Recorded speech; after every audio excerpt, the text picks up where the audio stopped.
Hi everyone. This is my Canada National recap situation video. So, as you know, I had COVID when the story broke out about Nikolai Sorenstein. So, honestly, I didn't know anything about this situation. I was barely trying to breathe. So I wasn't on skating Twitter. I wasn't on Instagram. I wasn't on YouTube, anything like that. And when I started to feel better, the first thing I did was make the European prediction video. And at the point when I made the European prediction video, I still didn't know about the whole situation. It was after that video that I became aware of the situation. And honestly, I debated whether I should make a video. However, Nikolai Sorenstein and Laurence Fournier-Boudry were just named to four continent, and Worlds is going to be in Canada. So I felt like I'm going to state what I think of this situation.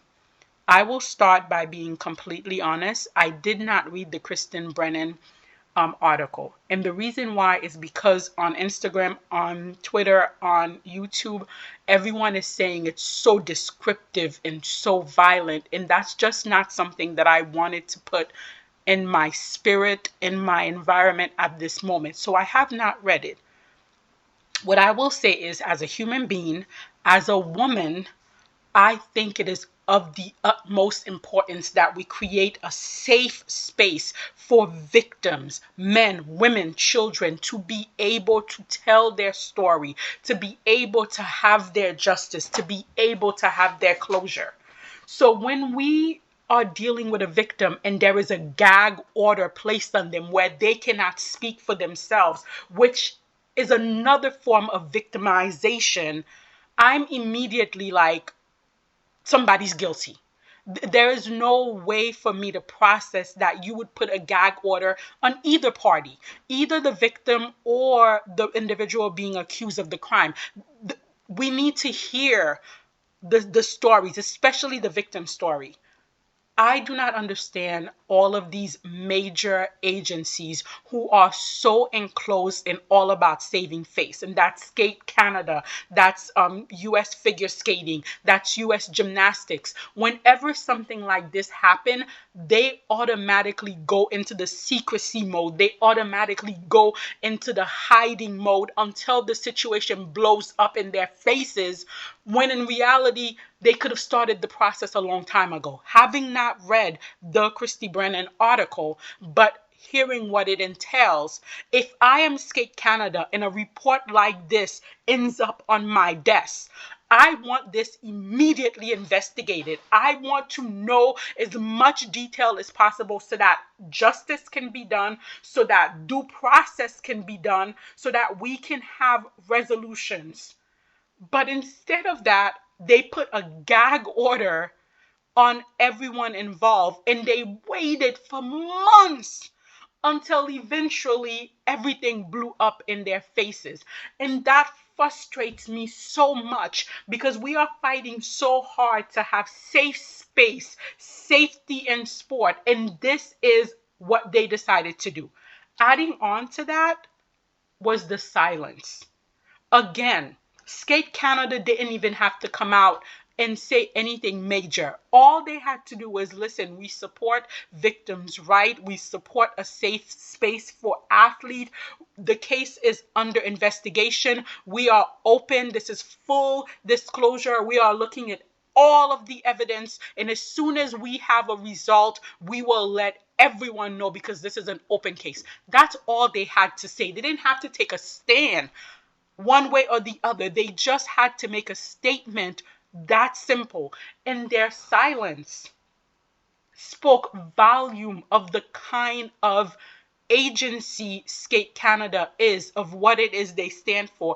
And that was really, really heartbreaking and devastating. And then the coaches also could have made a simple statement. You know, Marie-France Dubry could have been like, We support victims' right to speak. We want their stories to be heard. This is a case under investigation. We're waiting for all the facts. No decision has been made. It's so very, very simple.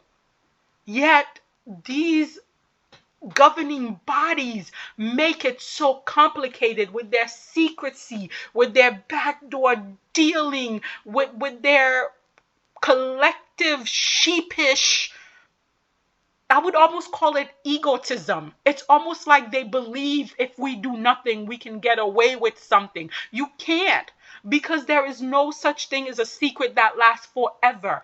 Everything will come out in the light of day. And when it comes out in the light of day and you've been hiding it, you look guilty. You look guilty. I really think we need to have an agency with the sole purpose of when there is, when there's a clause that tells a victim, if you speak out, you're going to have to pay a financial penalty. And that agency would then do a GoFundMe fundraiser to raise money to pay for that penalty so that that victim could speak out. Because having a financial penalty against a victim, preventing them to speak out, I feel like it's almost victimizing them twice as bad. Because now you're taking away their voice to even stand up for themselves. So I think we need an agency that strictly does fundraise for when there is that financial penalty for when a speaker, when a victim speak out, we can be able to financially be like, we'll pay the penalty, tell your story. I'm so tired of these sexual abuse cases in figure skating. How much does it take for the International Skating Union, these individual governing body? And it's not just sexual abuse, it's emotional abuse, it's physical abuse. All of these abuses that are continuously being brought up in figure skating, and there seems to be no resolution for it. What does it take for this sport, for the governing bodies of the sport, for the International Skating Union, for Skate Canada, for Skate US, for the French Skating Federation? How much does it take for them to be like, enough is enough, let us clean house and make this a safe space for our athlete, for our coaches, for everybody? I just don't get it. Skate Canada is in crisis and they need help fast. With Worlds being held in Canada, things do not look good. I mean, in terms of pairs, they're okay. Ice dance, probably not as okay right now as they were at the beginning of this season. Men is a hot mess. Women, just slightly less of a hot mess than men. I mean, at US Nationals, if we start with pairs, of course, the queen, the diva queen, Diana Stelada Dudek and Maxime Deschamps, they were not perfect.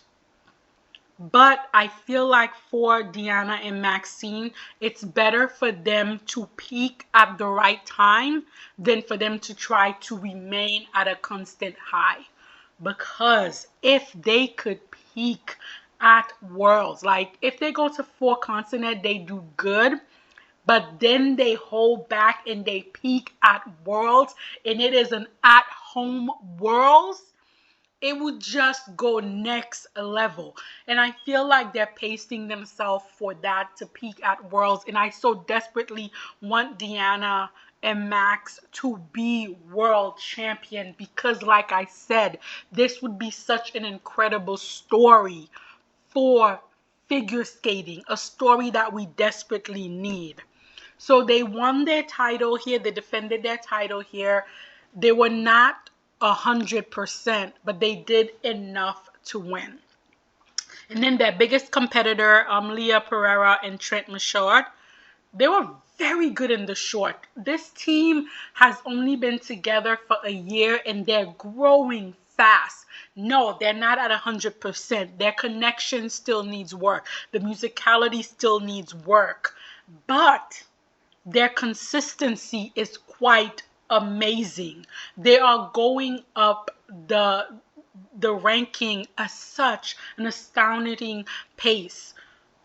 They have good side by side jumps, which is always such a trouble for pairs. Actually, Leah is a lot stronger than Trent in terms of the side by side jump, which is not something that happens a lot in pairs. They have good throws. Sometimes when Leah lands the throw and she gets her extension, it looks fabulous.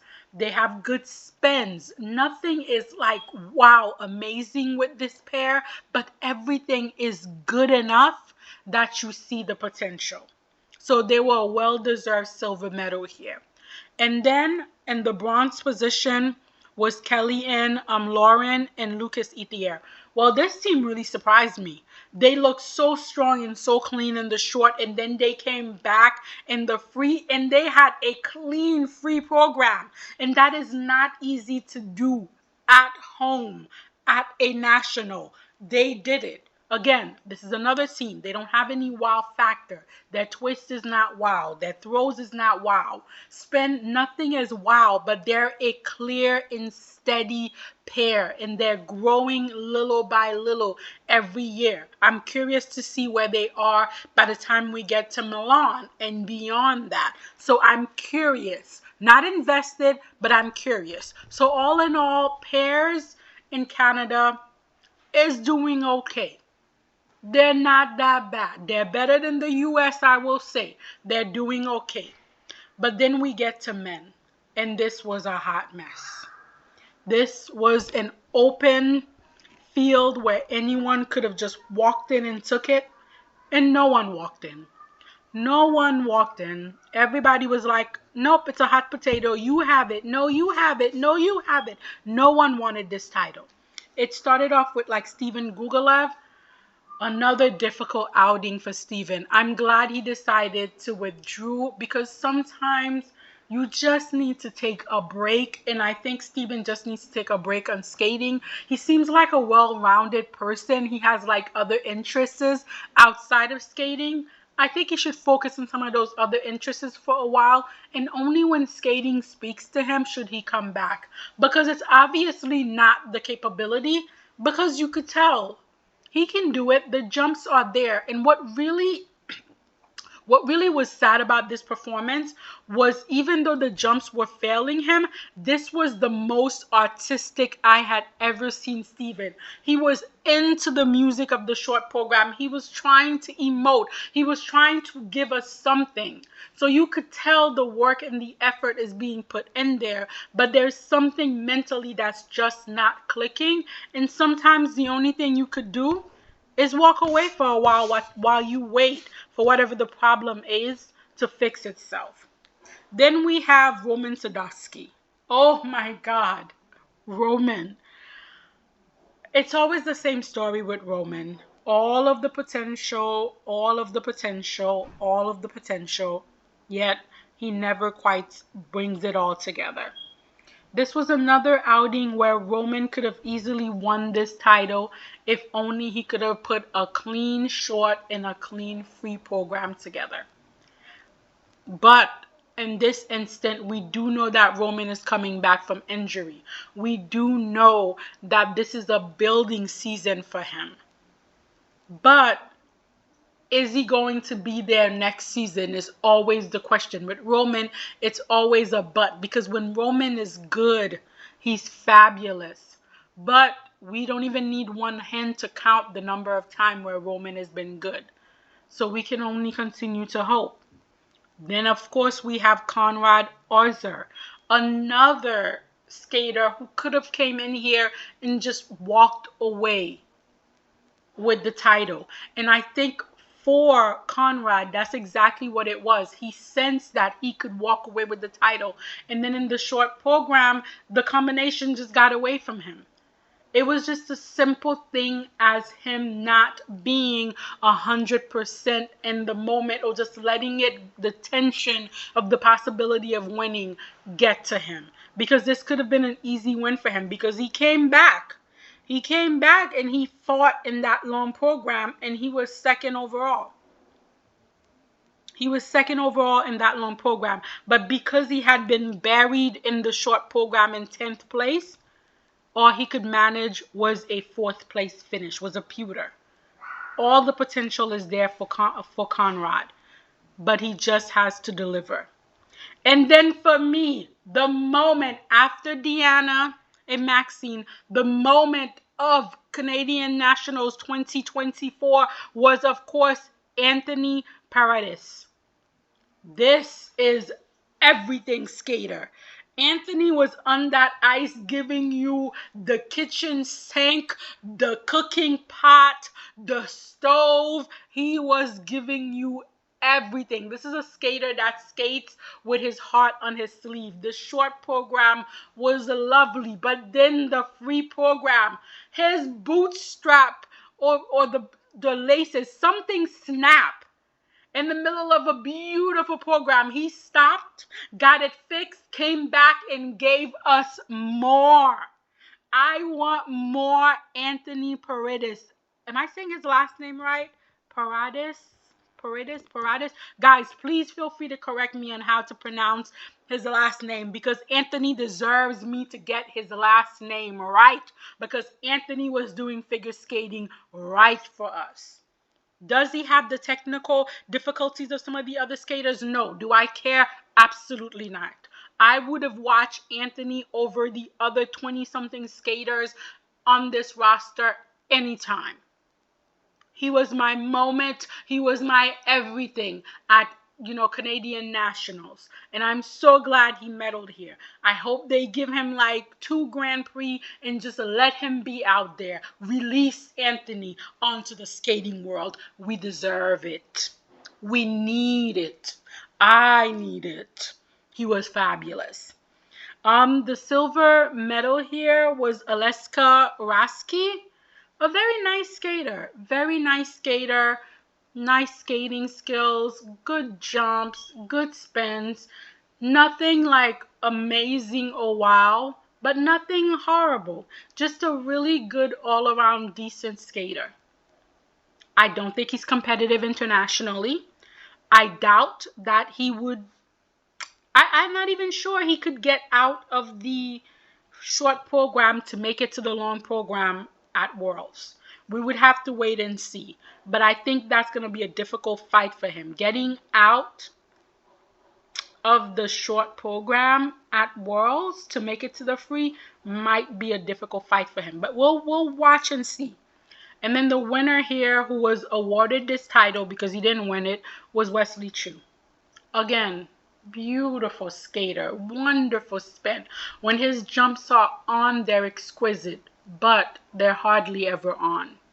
They are hardly ever on. This is the skater that gives you like shade of Patrick Chen, but without the competitive mindset of Patrick Chen.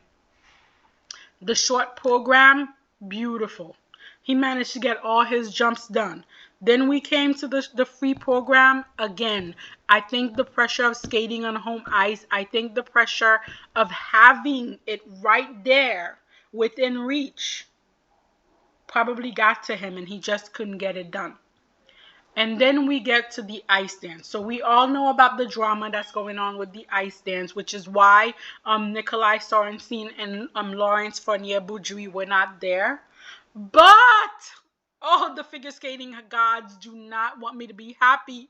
My Lala couple, Marjorie Lajoie and Zachary Laga, my Lala couple, were also not here because it's believed that Marjorie has a concussion and she needs to heal from it. Again, 100%.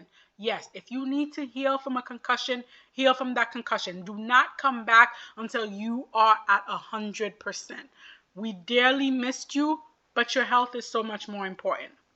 So who was here, who competed, were not a lot of people that I'm familiar with, I will be honest with you. So I will just stick to the top 3. So we had Alicia Fabry, Paul Aurier.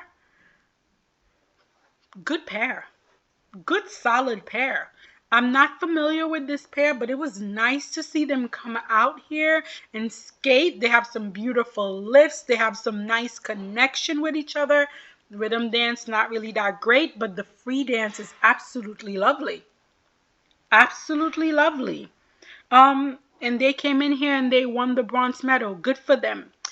I am familiar with the sixth place finish, which is Nadine Bashnikov and Peter Beaumont.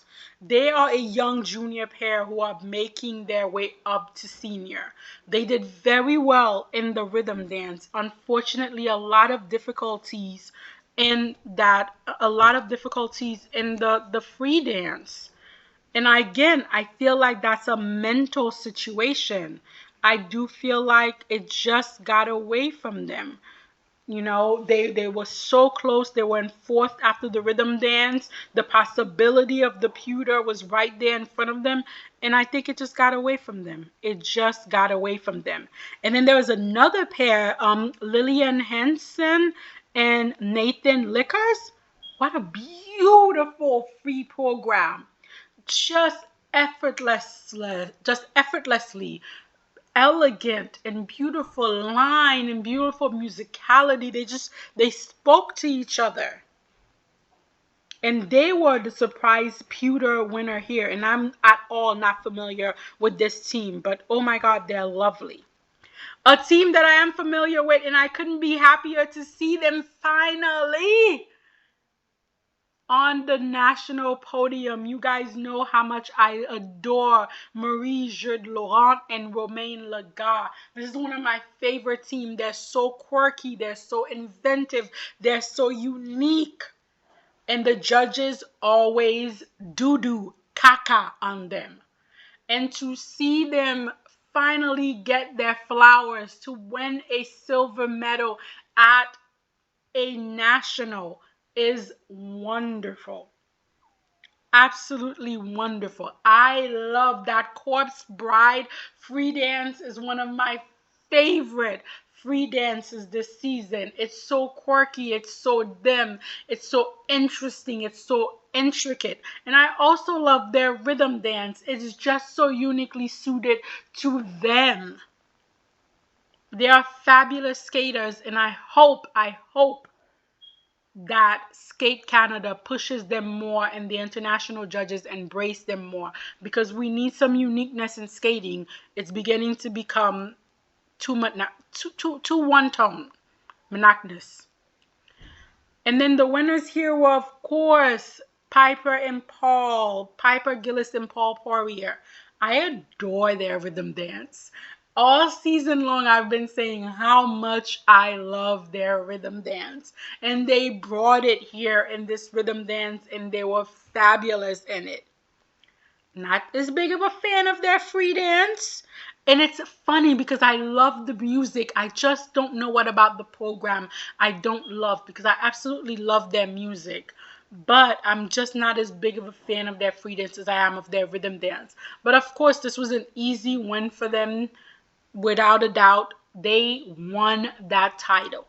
This is how you come in and you win your title. It wasn't awarded to them. They won that title. Congratulations to Piper and Paul, making themselves a very strong contender for that World's podium. Then we got to the women. First of all, guys, the majority of the majority of the Canadian women would not have made it out of the short program at Europeans. Out of how many? Out of 18 skaters, only one skater broke out of 60.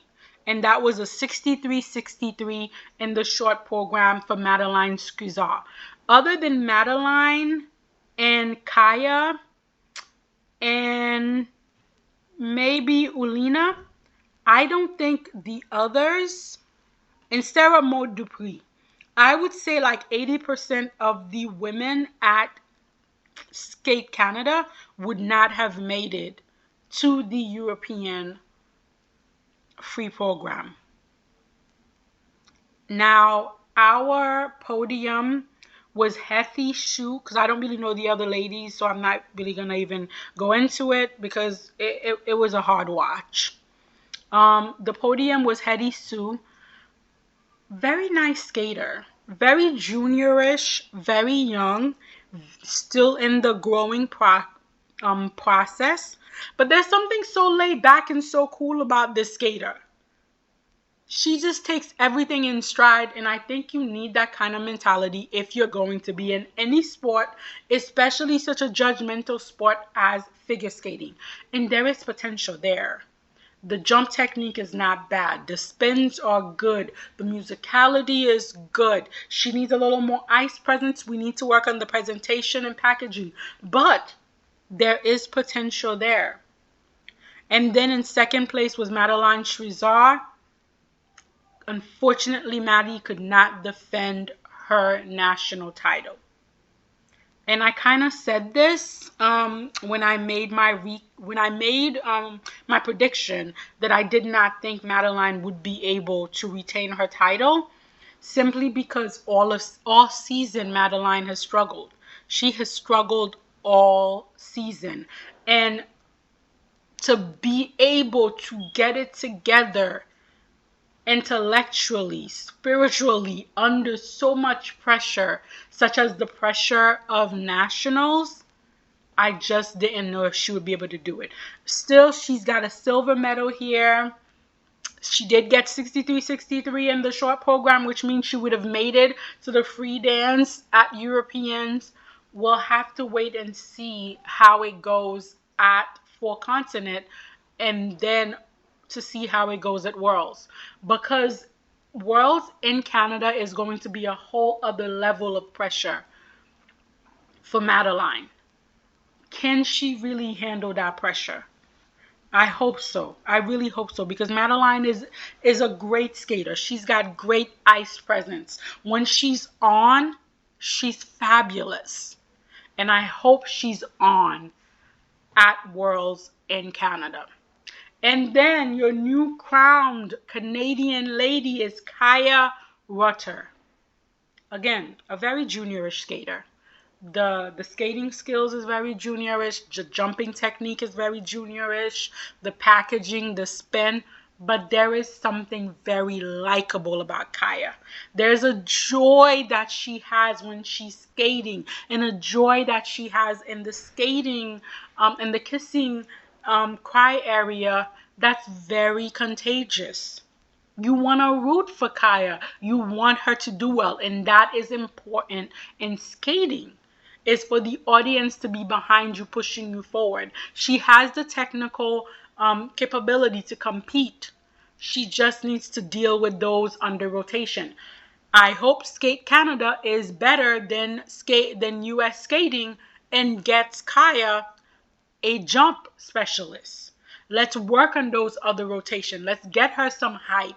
Let's get her some speed coming in. Let's get her some flow coming out of those jumps, because that is her weakness. If you can do that, then you could have yourself a possible champion on your hand, Skate Canada. But the investment has to be made. But unfortunately, the way I see Skate Canada is running their program, they seem to be in crisis. Something needs to change drastically in Skate Canada, both in the way that they handle their safe sport issues and in the way they're handling their men and their women's program. So this was a brief recap of US of Canadian nationals. I only did it as a precursor to what's going to happen at Four Continent. But you guys let me know what you think.